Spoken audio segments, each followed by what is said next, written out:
Hello, I'm Jeremy Rivera, your unscripted SEO podcast host, and I'm very excited to be here with Josh Squires from Amsive. I have so many questions cooking in my brain.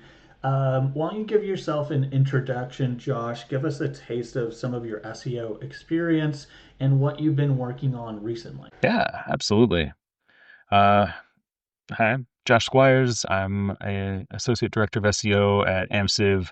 I've been at Amsive coming up on 6 years. My first day of work was the day the offices closed for COVID.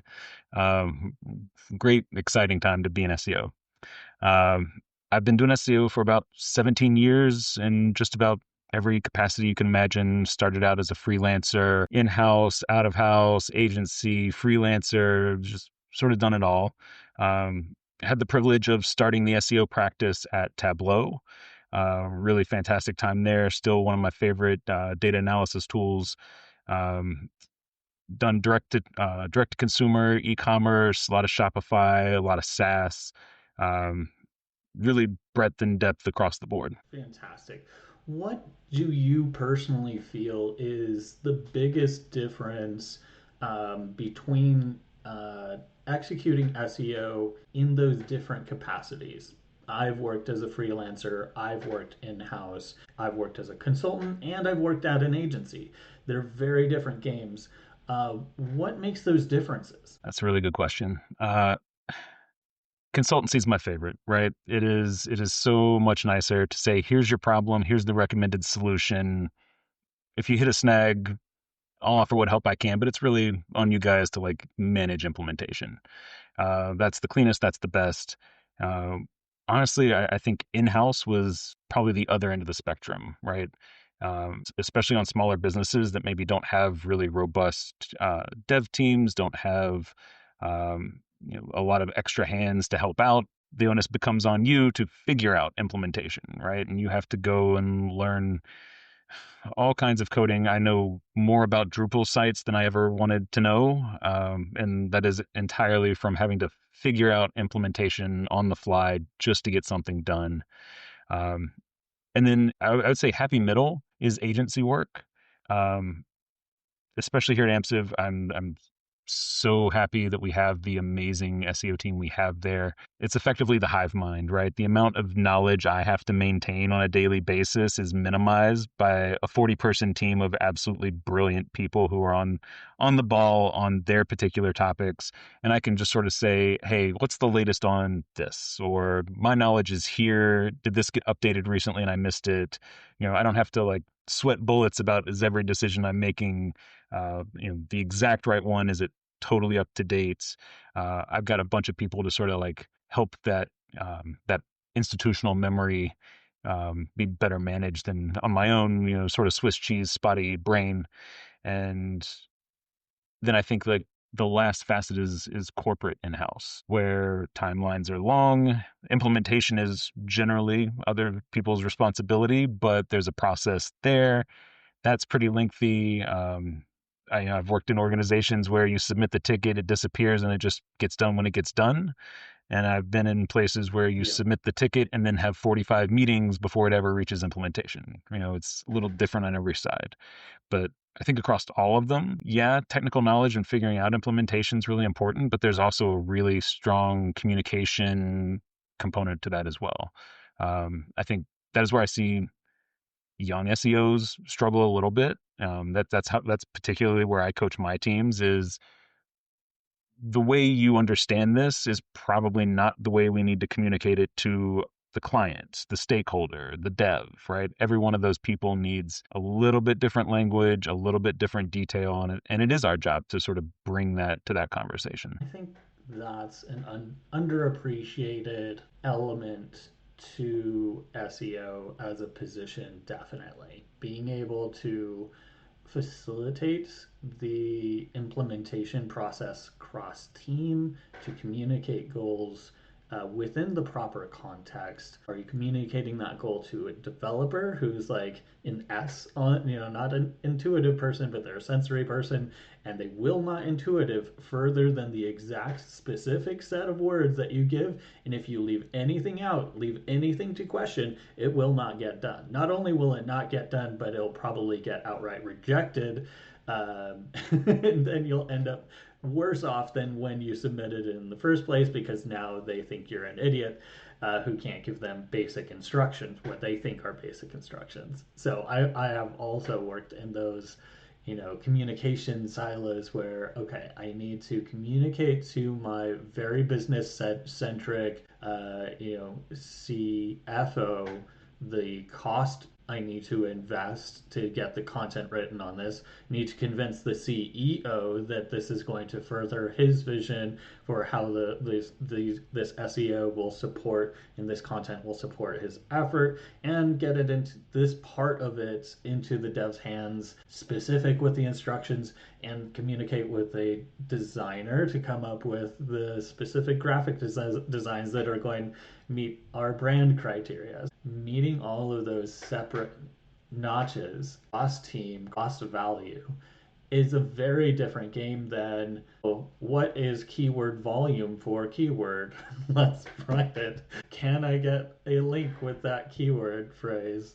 There's aspects of SEO that I think need to be nurtured more as a career SEO, nurtured as something to develop um, that ability to get what needs to be done, even if it's not done by yourself at the keyboard at that moment, right? Absolutely. I think the most effective SEOs could probably just leave work and go work at the UN.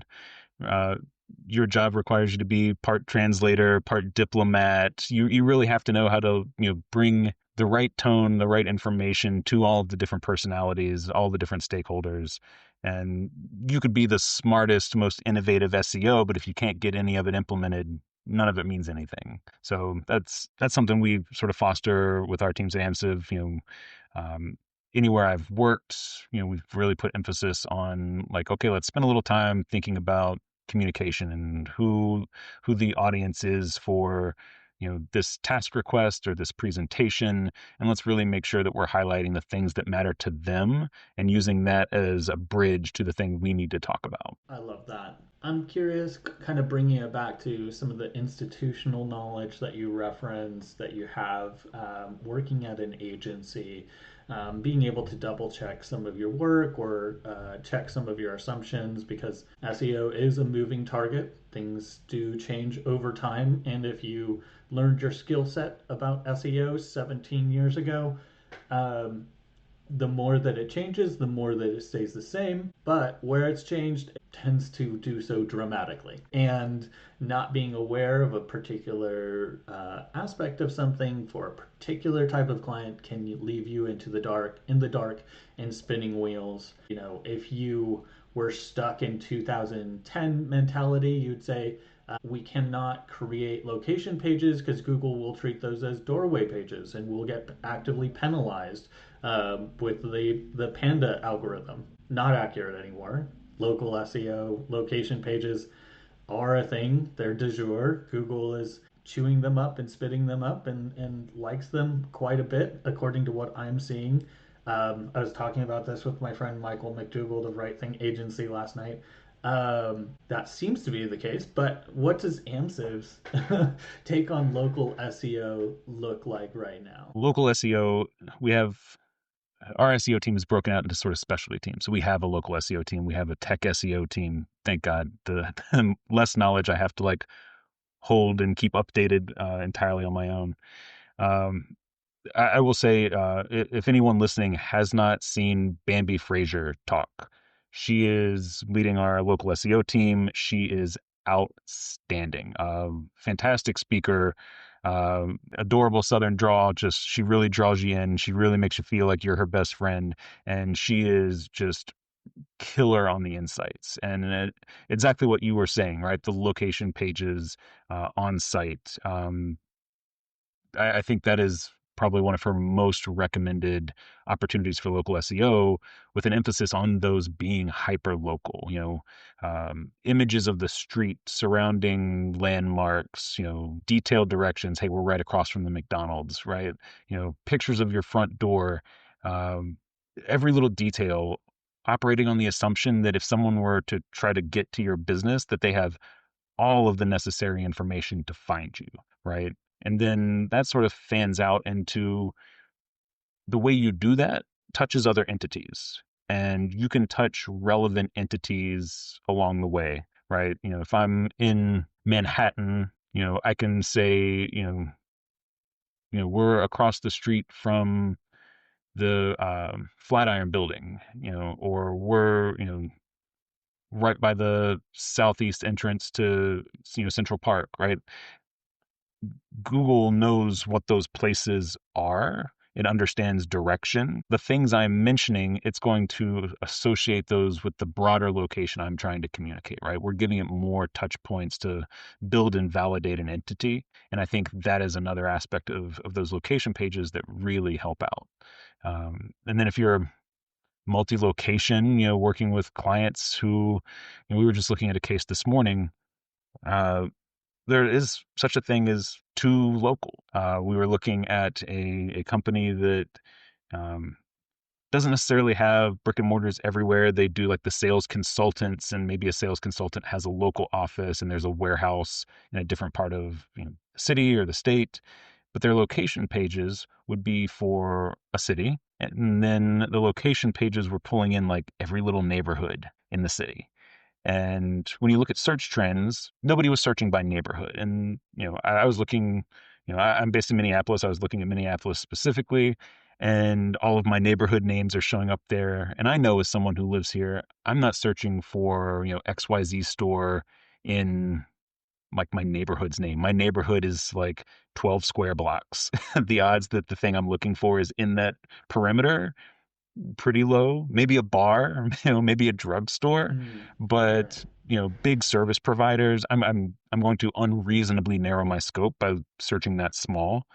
And Yeah. search volume validates that the city is about the right level of detail. So working with clients to say, well, there's some value in hyper specificity, but you want to reel it back. You don't want to go too far into that, right? We want to be very purpose driven and aligned to the user journey in that. Me telling you how to find the front door of my office is useful to just about everybody.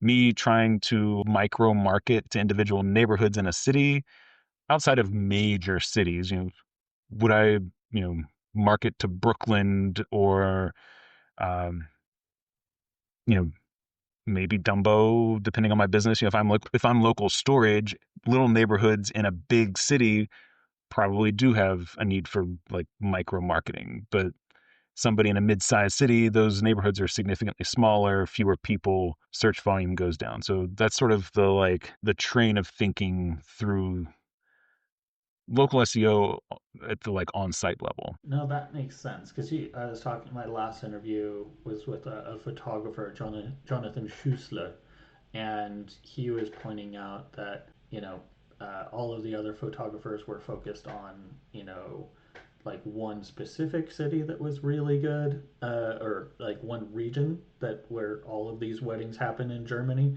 but none of them had like niched down to find like there was no search volume for what he knows is the most it's like the capital is I think it's Königsberg. It's like the German wedding capital, and none of the regional photographers had targeted it at all in any way. So I think there's that careful balance of not approaching everything with a hammer every single time, and appreciating that nuance of, okay, well, what type of service am I providing, and how does that apply to locality and regionality? And there's a difference between there not being a volume because there's only so many really expensive weddings in a small German town, versus there's literally nothing there. He said, I could eat for a year off of two weddings. So if a search volume of 10 gives me 5 weddings, then I'm rich. Versus this other nearby city, which has search volume of like 10,000 for that same term, but has so many people at the table. That's a consideration, but also, if you're providing services that could be considered like regional, you have to balance that investment time and the reality of, are people actually searching for this at that local level, or am I just creating creating a ton of work, creating micro niche specific location content that isn't going to work. And it also occurs to me that it's also old style too, because I remember working with realtors in 2007, and their idea of local marketing was, I'm going to create a Glendale page. And the Glendale page will have some history, and here's the walkthrough, and here's more about the community. Um, so how you're going about that niching in micro area is going to determine whether it's effective or not. What are some things that you at Amsive or you personally can squarely put into the dustbin of history as far as SEO practices? That's a good one. I think, and uh, bear with me a moment. I'm going to double back on something you said and come back and answer this. Do it, You're do it, you're do it. speaking about like identifying the correct audience relative to the service you provide, or relative to your conversion event, if we want to be more broad. Um, we have gone probably 10 or 15 years of just, creating content, and creating content has been for the purpose of building traffic, right? And I think that is the thing that has probably changed the most over the last 2 to 3 years. And depending on your business, if you were a publisher, you really felt this over the last 3 years. Everybody else is just now starting to feel the pain. But this idea that I can just publish blog posts ad nauseum and have them Mm-hmm. just be a thing that generates traffic, and either I remarket to that traffic with, ads, or I cookie them and use that data, through something like a segment.io, or HubSpot, and I add them to an email list later. You're just using that, like, I need you to touch the website mentality of marketing. Google's Mm-hmm. not really rewarding that anymore, right? The less relevant content is falling off. And for most businesses, and there's exceptions to every rule, but for most businesses, this, gung ho push of, 100 blog posts a month or some arbitrary number is starting to not only have diminishing returns, it's starting to like actually hurt traffic, right? Google is ceasing to rank these pages, ceasing to index them. In some cases, we've seen Google just doesn't want your junk traffic anymore. And Yeah. I think it's incredibly important to then, look through the lens that you described and figure out what are our conversions and who is our audience, and then marry those two things through the content. And a lot of that needs to be more of the middle and bottom funnel content. That is the place to start. We are frequently surprised at the number of websites that are missing middle of funnel content. Brand comparisons, product comparisons, use cases, when you would use one product versus another, or when you would use our product versus theirs, right? Um, which necessitates a little bit of fearlessness in marketing, right? Everybody is afraid to pit their brand against the other brand. That's been a long standing thing. But now, with the introduction of LLMs, that's happening whether you want it to or not. In most cases, comparative prompts, comparative queries are generating these product comparisons that are incredibly direct, fairly insightful. I feel like Perplexity does a really good job of this. Um, Gemini does as well. ChatGPT, I feel, is a little touch and go. Um, I use them all the time for product comparisons. I love hi-fi audio gear, one of my favorite hobbies. If I'm trying to compare, one model versus another, I'm price concerned. I want the best value that I can get, and nowhere is value misaligned to price like hi-fi audio equipment. I can get two things that are identical with, a $5,000 price difference between the two. And I think knowing how people are comparing and who your target audience is, if my audience is price concerned, but my business model is to create a high value, low cost product, I really need to be calling out that, hey, we're the cheapest, right? And here's how we provide value, as opposed to like pushing on features where you may or may not measure up and not talking about price because we're scared to talk about price, right? Figuring out who your audience is and what matters to them, and then being fearless in speaking to those things, that's what's going to matter. And over time, that's going to have to evolve. You're never going to increase your footprint by speaking to only your best customers. At some point, you're going to hit that ceiling. You need to figure out how to take somebody who maybe isn't value minded, maybe they're performance minded. Okay, well, to what level can you speak to them? You know, and I think increasingly world economics are favoring price comparison. We're not going to get out of the price comparison muck probably for the next decade. So knowing that that will perpetually be a factor in marketing, what content are you going to create to either convince or demonstrate that the thing you are selling, whether it's a service or a product, is aligned to your core focus consumer, the person that your product was invented to serve. And then, the next ring out, your best prospects, people who fill most of, check most of the boxes, but there's some that they don't. How are you going to convince them? And always be chipping away at a larger portion of that audience. I think that is a major mind shift that we have to figure out. I still see blogs on products and services based websites that aren't relevant, right? They're not about the product. They're not, some are tangentially relevant, a lot aren't. And all of those sites are watching their traffic decline and leadership is freaking out. So I think everybody's sort of hitting pause on, well, is volume the answer? Is volume the metric? Is traffic even the metric anymore, right? If I just let traffic go, if I focus on quality, what happens to conversions? What happens to revenue? If the answer is nothing, great. We've got room to build. If the answer is, oh, it took a dip, Right. where did it take a dip and how do you shore that up? I like this quote from I think it was Matt Brooks of Esoteric. It said, "ChatGPT is your least trained customer service representative." And my other guest said, uh, "You are dealing with a robot that has been sent from by somebody else to introduce your brand to them." And that's true whether or not it is in search results, because with BERT and with Hummingbird, multiple layers within Google's algorithm, they are and have been using their own internal LLM systems for parts of the algorithm and processing it. Helpful Content Update was explicitly an LLM based program to make some of these determinations for helpfulness. um, Whether you think that that is like the sole thing, or whether they're putting their thumb on other things to come up with that, I personally think it's almost more of a reflection of distance from seed when it comes to links and authority, mixed with brand signals. But that's HCU specific.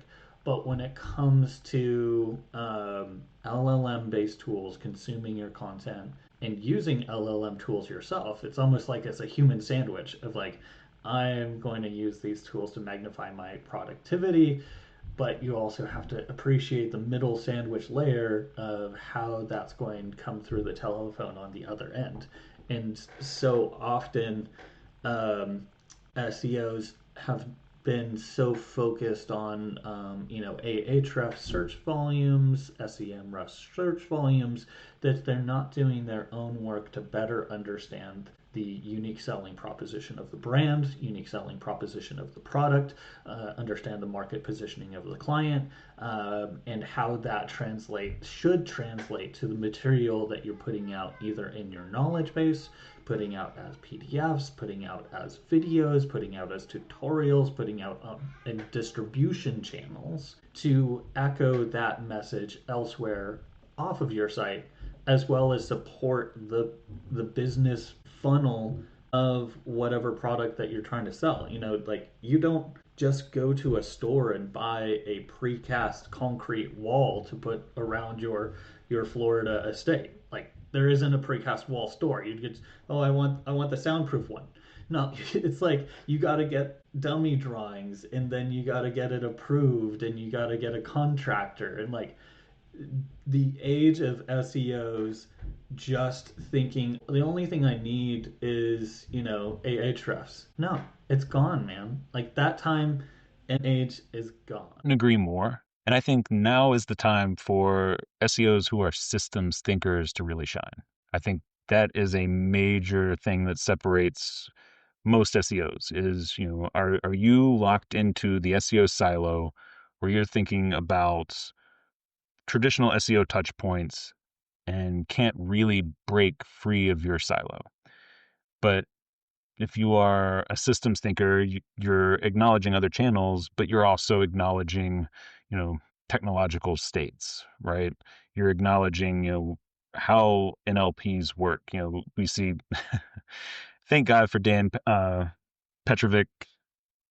If you don't follow him, follow him. Some of it will go over your head. Don't worry. Someone in the comments will either explain it or he'll come back around at a later date and tie it all together.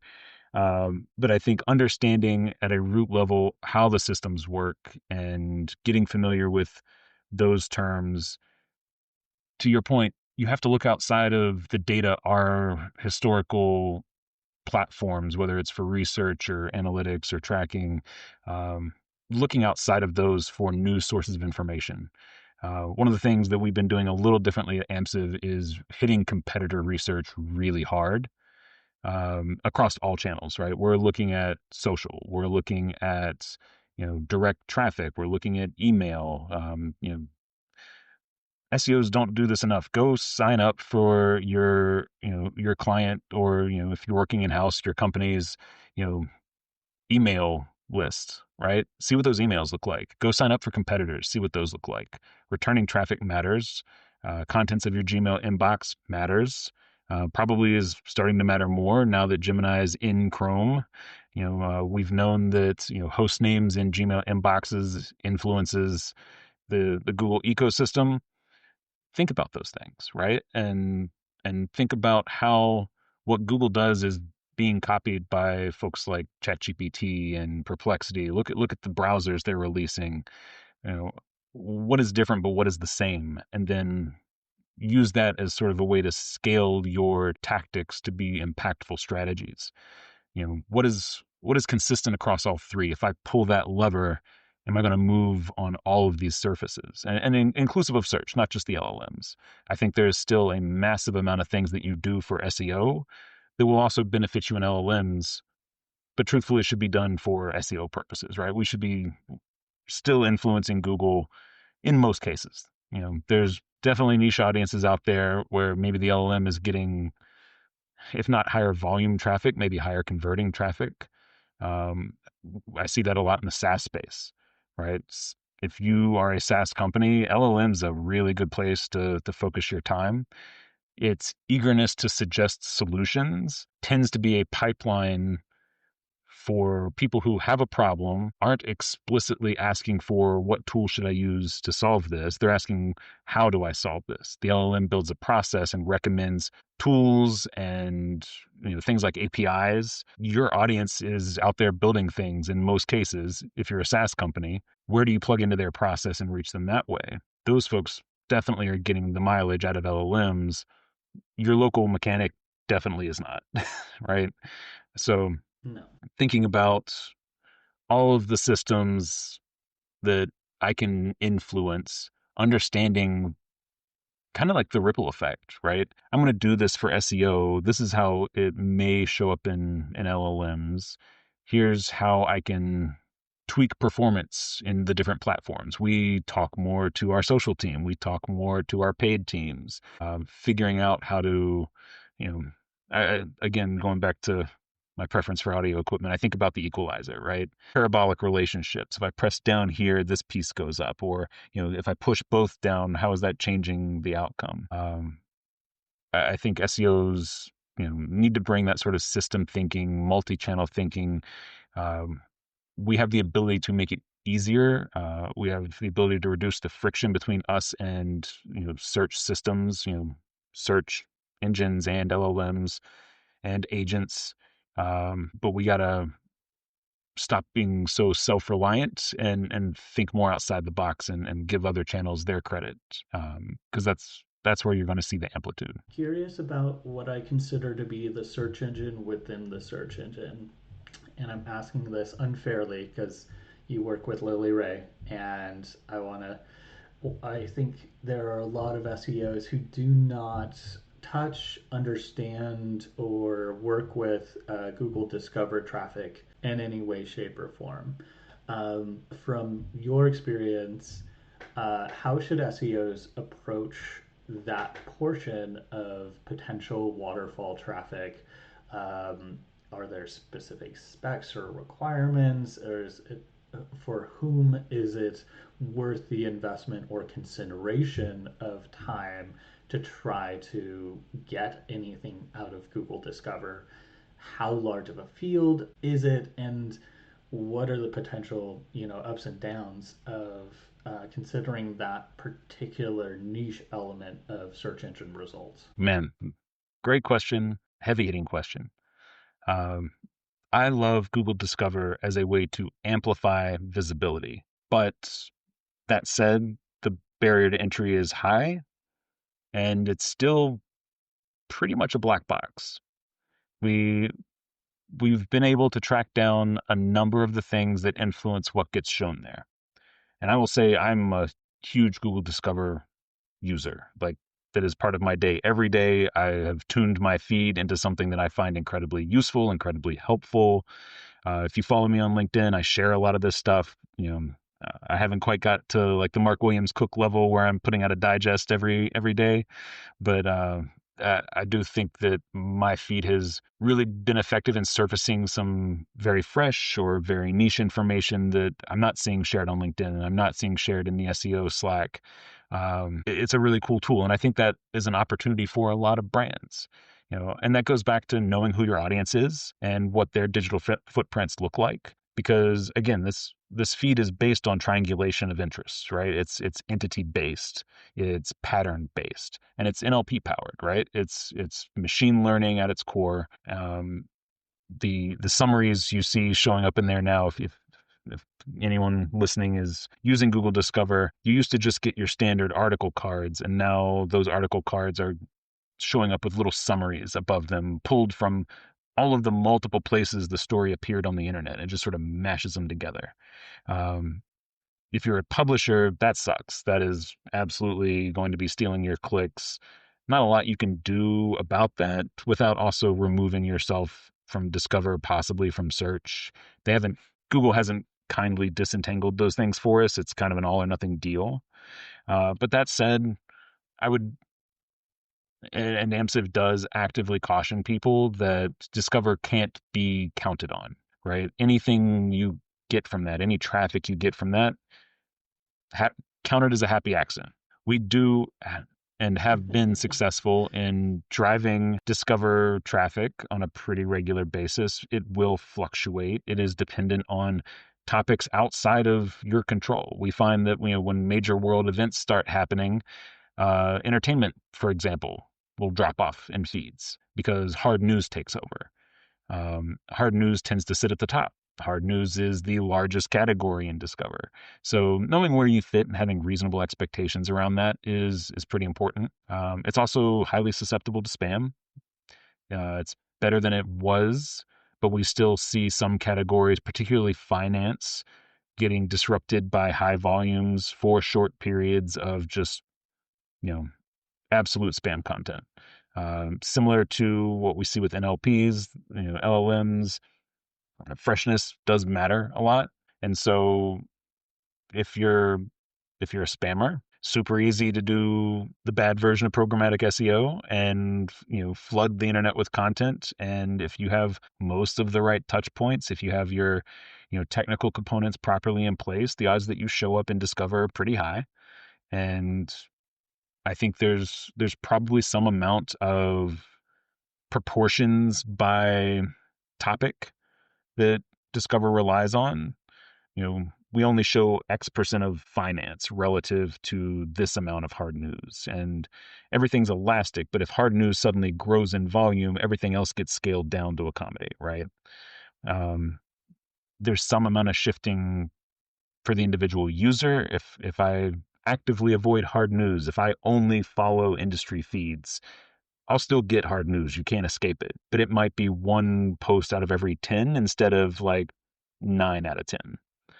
And so you can take all of that information as a brand. And what we recommend is let's meet the minimum criteria, right? We can't force Google to include us, but we can provide Google everything it says it needs and start there. And then the next step would be, okay, well, how does Google know when to include us? Are we sending the right signals? Do we have a clear entity?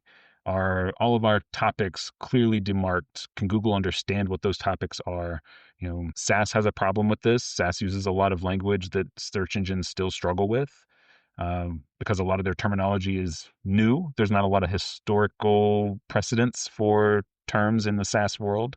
And so getting Google to understand your topic, you have to map it to something it knows. You have to send all of those signals. It's a lot of knowledge graph and entity. That's interesting and a good kind of winding down. I did an interview with Jason Barnard of Calicube, who also is a very big entity optimization guy, and I'll link to that interview in the show notes. Um, but I'm curious, is there like a foundational like SOP? Like, what is it out of the box when you get a client that onboards with you? What are your go-to steps to confirm your entity with Google? What are the building blocks? What are the child's toys that you need? What are those core things that you need to make sure Google understands? Because I've come across brands that have struggled. One was save fry oil. Like their brand is obviously like all the queries for that were how to save fry oil. And so establishing that they are an entity, I did a certain X, Y, and Z. I'm curious what are your X, Y, and Z foundational SOPs for entity building? Yeah, absolutely. I mean, the first and easiest one is just do a branded search and see if you get a knowledge graph entity. If you don't, boy, you got a lot of work ahead of you. uh, using and Jason Bernard actually has really good content on his website about this.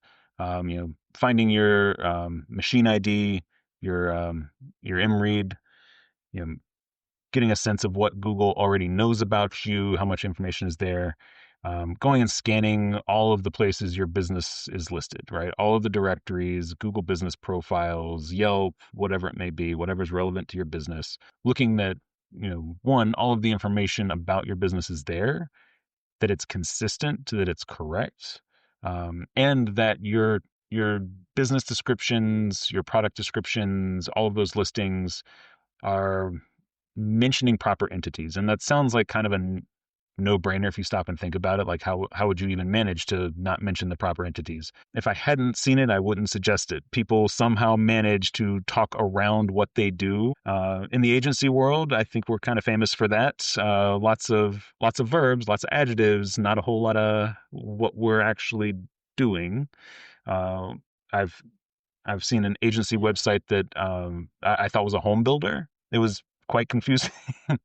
So making sure that we're using you know good entity names that Google knows and understands in our descriptions, and then more and more, I think it's important to focus on building a backlink profile, not just from the directories, but from related websites, industry publications, honestly, even like relevant social media. Like I think of like Facebook groups, subreddits, where people are discussing things that are relevant to your business that are inside that industry. Having brand presence in those places, both linked and unlinked, really invaluable. One of the biggest challenges to establishing a new entity is getting people to talk about your entity, right? Getting people to talk about your brand. And I've Yeah. and again, I feel like I always come back to SaaS. It always feels like it's SaaS that does this. We launch a brand, we run in stealth, and then we wonder why we don't get searches, right? Well, your brand name is a fully made up word, or is an exact copy of the thing that already exists and does something completely different for a completely different audience. And then we have to sort of Yeah. reconcile that. And that takes brand spend. And so I think one of the things, and a good place for SEOs to speak up a little bit more than maybe we have in the past is, hey, as part of an entity building plan, know that you're going to have to spend some ad dollars. You're going to have to do some PR. You're going to have to do some pretty heavy hitting audience research in order to know where you need to be and where you need to be talked about. I think that's where we'll end it of the journey of SEO being beyond just the SERP and being about the optimization, whether that's the nurturing the middle funnel content across the site, whether that's partnering with the PR department, partnering with the email sends to try to get people that are on the list to actually do branded searches. Maybe talking to somebody that's doing direct mail for you guys, or consider doing a local trash cleanup, something involved with the community, interact with Yeah. nonprofits, which are fantastically connected to the heartbeat of a city. A lot of really good nonprofits have links from City Hall. So, connecting with the community, these are all things that don't have to do with keyword volume. They don't have to do with anchor text. Well, some of them kind of have to do with anchor text in the end, but it's not just, you can't pop open an SEO tool and do it. You can't just pop open your WordPress and do it. You gotta optimize beyond SEO beyond. Exactly that. I have been saying for years, the teams that report to me are, I know, so sick of hearing me say this. The best advice to clients is be a brand, right? And when you think about brands, I always think of Coca-Cola. Coca-Cola has done an enormously fantastic job of branding, right? One of the world's most recognizable logos, one of the most recognizable fonts, right? Colors, all of it. They're just woven into the fabric, definitely of America, but arguably the world. And I Mm-hmm. tell people there's a reason that a Coca-Cola truck is so heavily branded, right? They don't move Coca-Cola in unbranded, unmarked trucks. And that is because they Right. want to be omnipresent. And that is a message that serves marketers now more than ever, is being omnipresent, being a part of the everyday life of your customer. You don't have to get the touch, right? And then I know this is a huge debate in the SEO world. What is the value of visibility? There's always value in visibility, right? Coca-Cola wouldn't spend the insane amount of money it costs to paint those trucks if there wasn't value and visibility. Billboards wouldn't exist if there wasn't value and visibility. How well we can attribute it, that's a constant problem, but the value's there. And so I think keeping that in mind as an SEO, being real close buddies with your brand team, all the other channels, talking through things through the lens of brand. How are we being visible? How are we showing up? How are we working our way into the fabric of the customer's life in a way that whenever they're ready for us, we're just right there. We're top of mind. They know us. We're a known quantity, and the friction to reach out to us and engage us for the solution we provide is minimized relative to our competition. Fantastic. As we kind of wrap up here, let people know where they can find you if they want to connect, where you hang out, share information, anything new happening at Amsive. Guys going to be anywhere specifically, or you guys have an interesting release case study or something like that coming up? Well, you can catch Lily Ray on tour basically all of the time. Her speaking engagements are around the globe. She just did a really fantastic talk at MozCon. I think Moz releases the videos still. When they release that, definitely be sure to catch it. Really, really engaging, really relevant for the situations we're all in, figuring out where SEO and GEO and AEO and the alphabet soup all belong in our lives, and putting some perspective on that. Um, Me personally, I'm on LinkedIn far too much. Um, I'm not really on other channels. I am in the SEO Slack, no Learners SEO Slack channel. Definitely feel free to reach out to me there. Always game for making friends in the industry. Love helping out other people. Fantastic. Thanks so much for your time, Josh. Absolutely. Thank you.